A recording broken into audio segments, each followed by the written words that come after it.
Hi YouTubers, I'm Dofel and welcome to this video. In this short video, I will show you how to disassemble the rotating control arm of a DRGem overhead crane. We have found that on the really old units, the CF card starts to fail, causing the system intermittently not to boot up. In this video, I have already removed the unit from the X-ray machine and stripped the rear panel down. At the factory, the rotating assembly is attached to a bearing. This bearing is pressed fitted into the housing.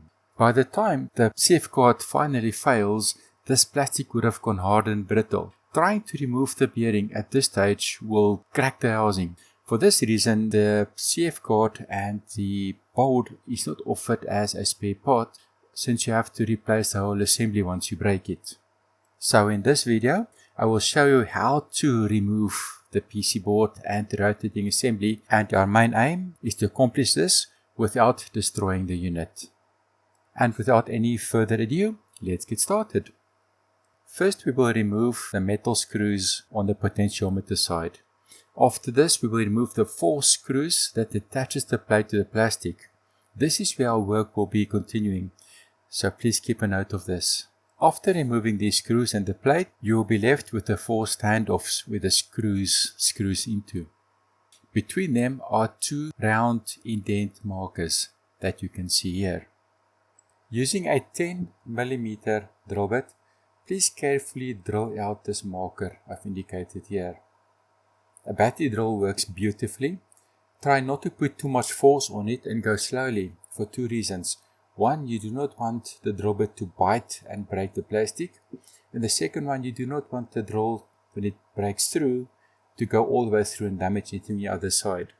The rear of the screen does have a small, thin metal plate that it bolts onto. If you do break through, this plate will prevent damage, but it's better to be safe than sorry. Once you have finished drilling the hole, you will see the metal plate underneath. What you need to do now is to rotate the screen until one of the screws line up with the hole. Then using a Phillips screwdriver, you can remove the screw. Rotate it to the next screw and remove that one. There's a total of 4 screws. Once the last one has been removed, the faceplate or the face panel will be loose and can be removed. Now we can turn the screen over. At the rear of the screen, you will find a little CPU board.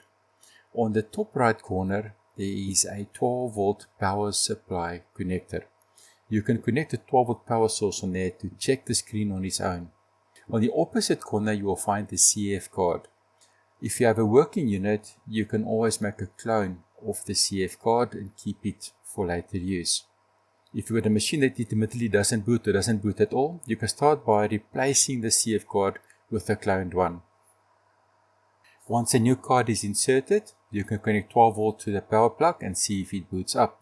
The machine should start with the boot screen and after a couple of seconds show the initial boot up screen. Since the board is not connected to the machine, there's no communication. So this initial screen will come for a couple of seconds, show the initial values and then go black again. This is normal, don't worry.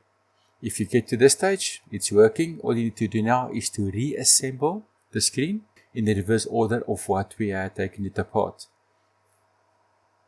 All that remains is to mesh the potentiometer as per the manual and then enter calibration mode and recalibrate the rotation end stops and indents for the screen.